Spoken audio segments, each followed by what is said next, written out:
I'm with a lot of people from Lower Green in Surrey at the lunch break of a terrific workshop on asset-based community development, and talking to Jenny French, who is the Secretary of the Community Association. And Lower Green's one of 17 Nesta Neighbourhood Challenge areas. And one of the things that's been offering is prizes for people to undertake various projects in the community. But Jenny, you were telling me that what's worked particularly well here is what we're talking about today, which is a more community asset-based approach. How has that worked?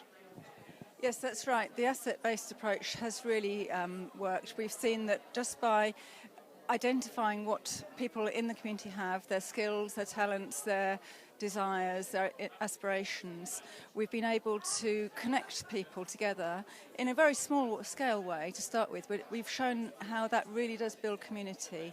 A really good example of this is our Knit and Natter group. That came out of our English class. We had some people in an English class needing to learn the language, and the English teacher asked them what they did in their spare time, and some of them said that they liked to knit. So she then suggested that they came to the community centre to do their knitting together, and at the same time practice their English. And it's just been fantastic. It's taken off. They've started to knit some beautiful hats and scarves. They could actually sell them, but what they've chosen to do is to give them to the homeless men in a local hostel as their way of giving something back. And it's just been fantastic that some people knitting together is actually knitting community. Let's go and have a look. They're over here, aren't they? That's right. These are our ladies. They're modelling some of the hats and scarves. And down here is Dorota, who actually is a seamstress herself, most amazing knitter, and she now wants to teach some sewing to the rest of the group of ladies.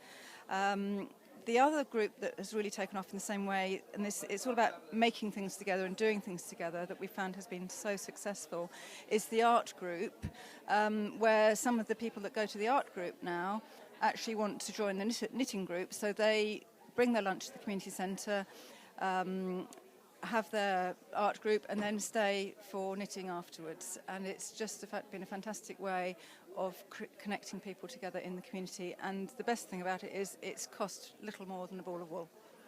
And one of the things that Nesta asked you to do was write a blog. And I've been reading it, it's really interesting. But how difficult was that to put together?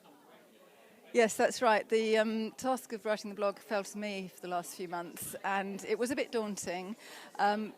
And it was always one of those things I was going to do when I had time. But to be honest, when I actually did it and sat down and started to write, I just couldn't stop.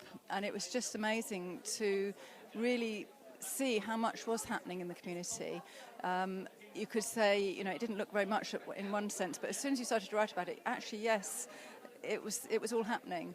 So small scale, but it's really beginning to grow and lots of potential.